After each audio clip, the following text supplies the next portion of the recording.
Yo, nafikiri umeipata. Kamoyo kanamwenda mbio, Kamoyo kanampeleka Steven ndivyo kwa sababu ya mapenzi. Na ndio wewe pia pale unanitazama na unanisikiza. Bwana, lazima kuna sehemu ulipelekwa mbio na mapenzi. Sio wote ambao sasa hivi hawako kwenye mapenzi. Na hata kama uko kwenye mapenzi, ushawahi yaonja mapenzi ukajua ladha yake. Sometimes yanakwendaga mbio, sometimes yanakwendaga polepole. Sometimes utulia kama maji mtungini, ikawa ni kama haupo kumbe upo. Even ndivyo inavyokuwepo. Ananiita mwanamfalme Captain Louis, kama ilivyo desturi ya kawaida ndani ya Chipukiza Kaya. Unaitazama katika YouTube yako, ya channel ya YouTube ya channel ya Radio Kaya, na pia unaisikiza moja kwa moja hewani katika mitabendi zetu za Radio Kaya pale 93.1 na 99.7 885 na kama vipi unaweza kutupata pale ukasikiza na ukatazama. Anyway, tuko na mwanangu Tony Lee, tunazidi na kupiga gumzo ndani ya meza ya Chipukizi kama vipi, na nataka tuingie kidogo katika live. Mwanangu ana story fulani nataka tushare ambayo inahusiana na life, ambayo na uhakika pia wewe itakupa nafasi ya ziada, itakuinspire, itakutia nguvu. Kama labda una lose hope, ndio ujue kwamba aisee, katika hii life lazima ugangamae kamili gado, hakikisha kwamba unatia bidii mpaka unaweza kufaulu. Mwanangu sasa hivi bonga la celeb, amekuwa msanii mkubwa, na yote haya ni kwa sababu aliazimia na akatilia bidii. Kwa hivyo mwanangu, hii story ambayo tulikuwa tuipige, hebu tueleze ilikuwaje? Inaanzia wapi? Ni nini ambacho kilitendeka? Nakumbuka ukiniambia msanii ambaye, ama wewe ni mmoja wa watoto ambao washawahi tupwa na wazazi. Pengine hebu tueleze story ilikuwa vipi? Okay. Najua inaweza kuwa ngumu kidogo, lakini wewe ni mwanaume, lazima tuipige ili ipatie mtu nafasi pale ya kuwa inspired, kumpatia nguvu ya kuendelea. Mama wangu aliolewa akiwa class 8, jambo la kwanza. Wow. Alipata mimba akiwa class 8 pale. Ambao ni ujauzito wako sasa? Ulikuwa ni ujauzito wangu. Sasa kule kwa kina yule bwana sasa. Yule bwana hakuwa na shida. Alimchukua vizuri yule mamangu, wakaishi pamoja vizuri. Yeye alikuwa mtu mzima ama pia naye alikuwa mwanafunzi? Alikuwa mwanafunzi. Okay, kwa hivyo wote walikuwa wanafunzi. Wote walikuwa wanafunzi. Okay. Sasa walivyopatikana ile mimba, huyu jamaa hakukataa ile mimba. Akamwelezea nini mamangu sasa. Akamwelezea kuwa mimi sijakataa mimba. Wewe kama uko tayari njoo tukae. Mama akakubali, akaenda pale. Lakini sasa yule grand sasa, mzazi wa yule jamaa, ndo hakuwa ana mind mamangu. Sasa kuna wakati huo alivyojifungua sasa, huu mama alikuwa ameenda kuchota maji. Ile kurudi, si alikuwa ameniacha kwa nyumba, ameniacha na yule nyanya sasa. Kurudi sasa, kurudi kutoka kuchota maji, akaja akapata mimi siko pale kwa mahali ameniacha kwa ile nyumba. Kumuuliza yule nyanya akamwambia, sijui mtoto wako kwenye yuko, kwa sababu kuniachia mimi. So unaona sasa mamangu ile kujibiwa vile, akaanza kupanic tayari. Kumbe huyu nyanya alikuwa ashanichukua, ameenda amenitupa sasa. Wow. Nikiwa na miezi miwili. Msituni? Kwa msitu. Sasa kumbe ule wakati ameenda amenitupa, kulikuwa kuna mtu anapita pale. Bahati nzuri yule mama akajificha, akangoja yule nyanya atoke pale, alafu anichukue sasa. Kaenda akanichukua vizuri. Akamleta mpaka pale nyumbani sasa. Akaregesha sasa pale. Alikuwa anajua kwamba ni mtoto wa nani. Ilikuwa ni jirani tu. Sasa alivyoniregesha pale, ndo akaja akampata mamangu pale. Sasa mama analia pale, kulingana venye mamangu alinipele picha. Sasa ile analia, ndo yule mama akaingia na mimi sasa. Na akamuuliza mama, mbona umetupa mtoto wako? Kwani shida iko wapi? Mama anasema mimi sijatupa mtoto wangu na siwezi tupa mtoto wangu kabisa. Mwenye amefanya hiki kitendo labda ako hapa. Naona sasa huyu jirani ambaye alikokota sasa. Ndo mama akamuuliza ni nani umemuona huyo mtu? Akamwambia nimemuona. Na ni huyu. Ndo nimemuona kabisa akimlalisha huyu mtoto kabisa kwa msitu. Sasa mimi kwa sababu nilikuwa najua ni wako, ndio nimemchukua nikuletee. Chukue nimlete. Naam. Sasa nashangaa sijui ni kwa sababu gani amefanya hivyo. Sasa mama alivyoona vile ikabidi atoke pale sasa. Akarudi kwao. Kurudi kwao huyu jamaa badala sasa amfate ajue ni nini chenye kimehappen. Yeye hakutaka kujua. Akachana. Bila shaka labda mamake alikuja akampatia uongo. Labda. Akamwambia ule msichana umemleta ndiye amefanya hivi na hivi na hivi. Sasa yeye hakutaka kujua. Pengine alipewa uongo. Hatakuwa si kujua hiyo. Lakini alivyoelezewa badala sasa aende kule kwa kina fuatilie akaachana na hiyo story. Akaachana na hiyo story. Wow. Sasa mamangu ile amebaki na mimi sasa. Anahangaika kunilea sasa. Kwa bahati nzuri akapata mshikaji mwingine. Ile jamaa akamchukua akamwambia mimi nitakuchukua pamoja na mtoto. Na nitawalea vizuri. Akabidi akakubali mama. Akaolewa kwingine sasa. Mpaka sasa hivi niko kule kwa huyu baba mwingine, lakini alinibeba vizuri, alinisomesha vizuri. Mpaka nikamaliza class 8. Nilivyoingia form 1 pale. Huyu mzee sasa wa huko kwingine huyu ndio sasa anaanza kujitokeza sasa. Naona sasa mimi sikuwa najua. Kumbe pale mahali nimeenda kusoma ile chuo sasa. Kuna mpishi pale. Ambaye mpishi kumbe ni family. Ni babangu mdogo. Okay, ni ndugu yake yule mzee. Sasa kumbe yeye ashanijua lakini mimi sina habari. Ndio akaanza kupeleka umbea kule kwao sasa. Kwa basi nimeona mtoto wetu kule. Naona sasa akaanza kunifuatilizia polepole, akanifuatilizia, akaja akaniambia wajua wewe babako ni mtu fulani. Akamwambia mimi babangu mwenye namjua mtu fulani. Huyo mwenye unaniambia mimi simjui. Kwa sababu hata mimi najua tu mtu mmoja. Najua mama ako na baba mmoja. Kwa hivyo hiyo nyingine sijui. Sasa ilibidi sasa ndo niende nikaulizie kwa mamangu sasa. Mbona nimepewa hivi naambiwa kuna baba mwingine. Kwani vipi? Sasa ile akaanza kunificha mpaka mwishowe sasa mimi nikajamu. Ndio ikabidi aniambie ukweli sasa. Ndio akakupa hii story. Akanipa hii story sasa. Kuanzia mwanzo mpaka mwisho. Nilipojua ule ukweli sasa, huyu jamaa alipokuwa sasa anakuja akinielezea kuwa kuna baba mwingine, nikaja nikamstopisha. Nikamwambia sitaki kusikia kabisa hizo story kwa sababu niliambiwa kila kitu chenye nyinyi mlinifanyia. So mimi sitaki hizo story zenu kabisa. Wakaachana na hiyo story, lakini nilipomaliza form 4 sasa, nikakuja kuanza maisha Mtwapa. 2014 hiyo sasa. Nimemaliza form 4 nikaruka zangu Mtwapa pale. Kumbe Mtwapa pale mahali nimeenda nimepangisha. Bado nimepangisha kwa familia ya yule mzee. Sasa wakawa wananichunguza nikiingia pale na shangaa wananiletea vitu pale na shangaa kwani hao majirani mbona ni wazuri hivi? Mara nimepewa pesa, mara nimeletewa chakula.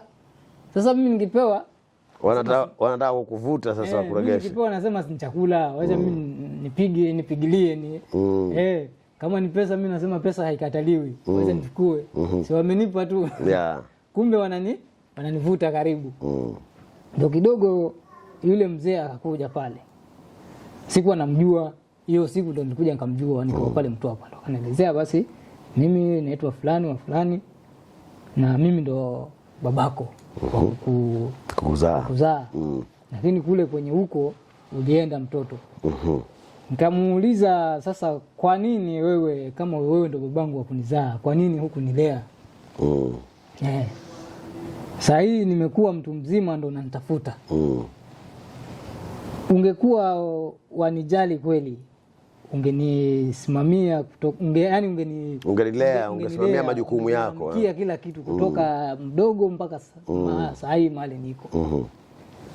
Sasa mzee yule akaanza kuleta viswahili, anasema anataka sijui anataka anikabidhi ako vizuri.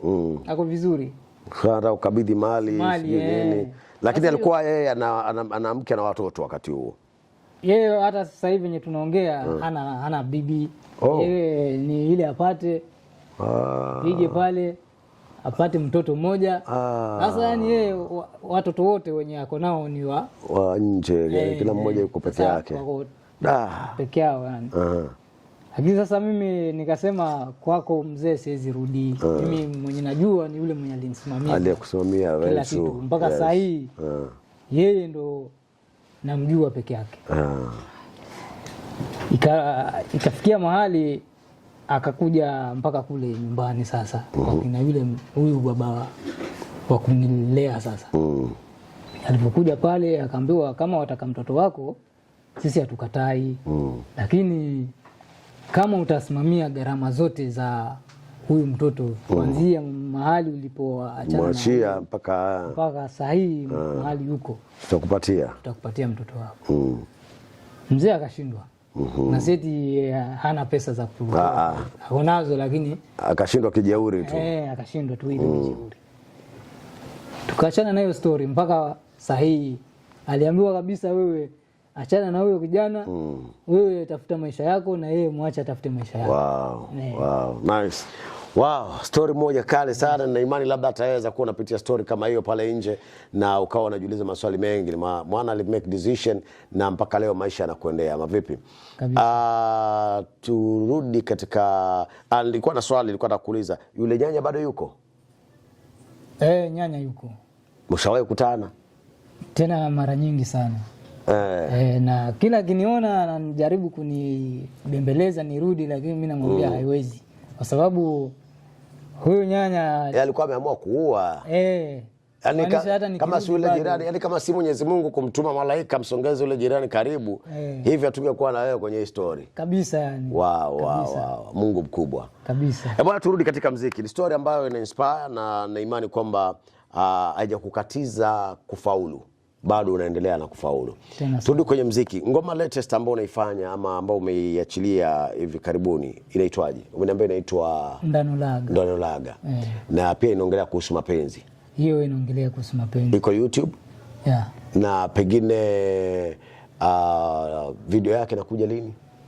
Hapo kwa video sijapanga bado. Kwa sababu mambo hayako vizuri vile. Alright. Umeitoa muda gani?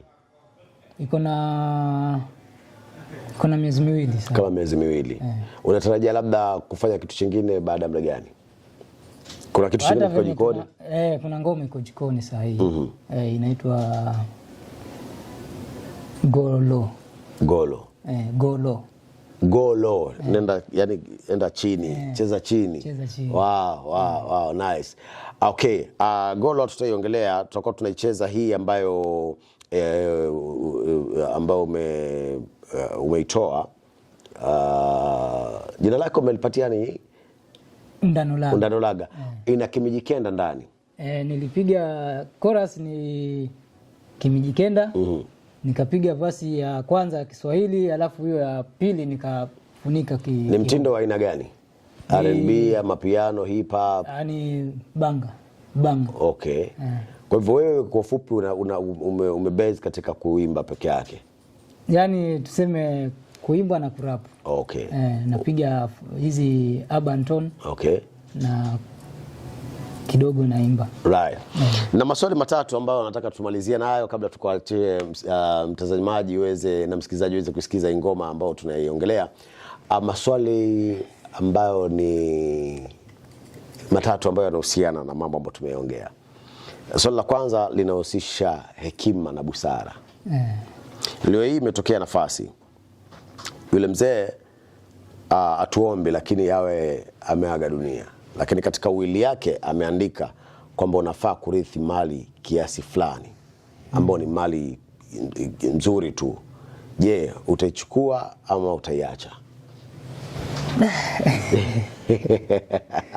Hapo mpaka familia kwanza ikubali pale. Alright. Kwa hivyo utashauriana na familia na kulingana na uamuzi wa familia.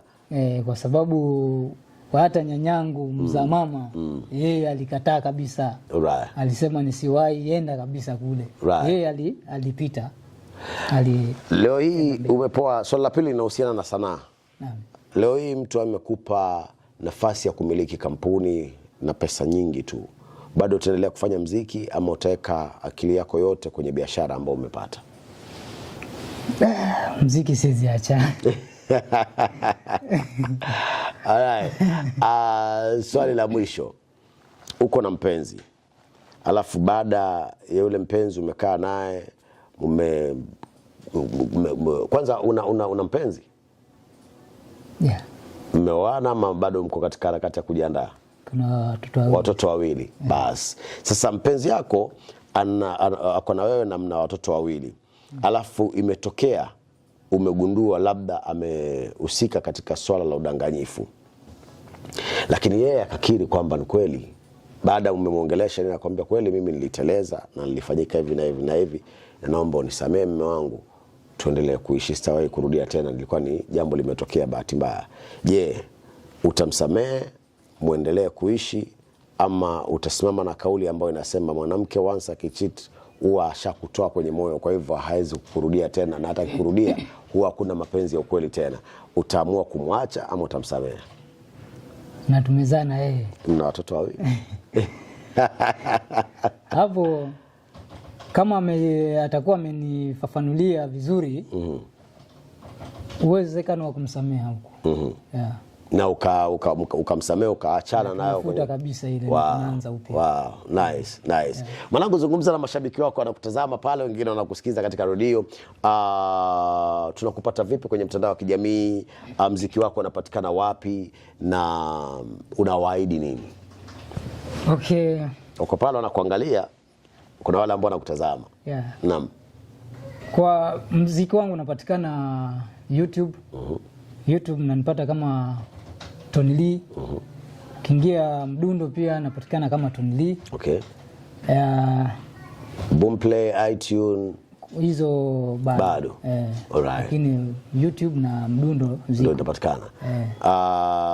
Kwenye Facebook bado ni Tony Lee. TikTok ni Tony Lee bado. Alright. Okay. Uko Instagram? Yeah, Instagram pia ni Tony Lee. Tony Lee. At Tony Lee. At Tony Lee. Yeah. Leo hii wewe unafanya kazi ya plumber na kuna mtu anataka kupatia kazi ya nje, unaweza kufanya? Nafanya. Unaweza fanya? Naweza fanya. Kuna mtu anakutazama pale na kuna mtu anakusikiza kwenye redio, angetamani ukamfanyie kazi, anakupata vipi? Pengine nambari ya simu? Nambari ya simu. Naweza acha tu namba ya simu. Tupatie nambari ya simu. Ni 07 98 88 10 15. 07 98 88 10 15. Na imani kwamba ukicheki hapo chini kama vipi unaweza kuiona imeandikwa, kwa wale ambao wanatazama katika mtandao wa YouTube, na kwa wale ambao mnategea, basi anaweza kuirudia kwa mara ya mwisho iwapo unahitaji services zake ili kumpromote kama msanii na kuboresha kazi yake ya sanaa kupitia kumpromote, kumpa kazi ama kibarua. Ni 07 98 88 10 15. Alright. Tukimalizia, kuna kitu ningependa kutaarifu. Tuko na Kaya Records ambao ndio wathamini wakubwa wa interview hii. Na ndani ya Kaya Records tunaweza kukusaidia licha tu ya kurekodi mziki katika bei ya chini, lakini pia tunaweza kusaidia market mziki wako na kukuingiza katika mitandao ambayo ni kama hiyo tunaongelea Boomplay nini na kama hiyo mingine. Kwa hivyo ukipata fursa karibu karibu Kaya Records. Pale ndani ya Kaya Records utaweza kumpata Lamek producer na Mboko pale, wataweza kukuelekeza wakwambeni vipi mtashirikiana ili uweze kuhakikisha muziki wako umeingia kwenye streaming zingine, platforms zingine, kwa sababu ule kweli hizi streaming platforms ndio biashara sasa hivi. Enzi zetu sisi tukifanya muziki tulikuwa tunategemea kupiga show na kuuza CD. Sasa hivi watu wanategemea downloads na mambo kama yale, streaming kama vile, na kupiga show labda once in a while. So wapo wasanii ambao hawajafanya vizuri sana kwenye mainstream ya radio na TV media, lakini katika mitandao ya kijamii wanauza sana. Kwa hivyo kupata nafasi baada ya interview unaweza kukutana na Lamek, kukutana na producer Mboko, wakakueleza jinsi wanaweza kukusaidia. Na wewe ambaye unanisikiza na unanitazama pale ni msanii, ungependa kuweza kusaidiwa kuweka muziki wako katika streaming tofauti zile, na pia kusaidiwa kufanya marketing ya muziki wako, hakikisha umeingia pale ndani ya mtandao wa Facebook, tafuta Kaya Records, ingia inbox, ongea na hao wana, wataweza kukusaidia. Nambari pia ya Kaya Records iko pale, unaweza kuingia. Nafikiri pia unaweza kucheki zile zinaitwa links ambazo unaweza kuingia, na zimeandikwa pale chini, unaweza kufuata ukaingia ukasaidika ili ukawa msanii ambaye unafanya mauzo mazuri. Sijui nawaahidi nini wasikilizaji tukimalizia na watazamaji pale? Nawaahidi waendelee kusupport muziki wangu kwanza. Halafu kuna mambo mazuri yanakuja. Ama vipi? Kabisa. Wasiwe na hofu. Kabisa. Alright. Mimi mwanangu nashukuru sana kuwa na muda na wewe na kutakia kila laheri. Asante. Na Mwenyezi Mungu akuzidishie, akupatie mafanikio makubwa katika muziki na maisha pia. Amin. Right. Mtazamaji nasema shukrani sana. Hivyo ndo tunakafunga katika mpango mzima wa Meza ya Chipukizi, bonge la interview, mahojiano ya kiutu uzima. Usikose Jumapili ijayo ndani ya YouTube channel yako ya Radio Kaya pale, utaweza kupata mambo, na pia utaweza kupata vitu pia katika Kaya Records platforms pale, social media platforms. Na zaidi ya yote nimekuambia, iwapo unanitazama na ungependa kuisikiza Radio Kaya kupitia online, ni www.radiokaya.co.ke, na pia unaweza kudownload Radio Kaya ama application ya Radio Kaya ama app Radio Kaya, app ya Radio Kaya that is, kupitia Play Store ama Google Store kama vipi, unaweza kuipata. Na kwa wale ambao ni wepesi sana unaweza ingia pia katika mitabendi ya 93.1 ukatusikiza pale, 99.7, 88.5, na itakwenda fanya vizuri. Naitwa Mwana Mfalme, Captain Louis. See you.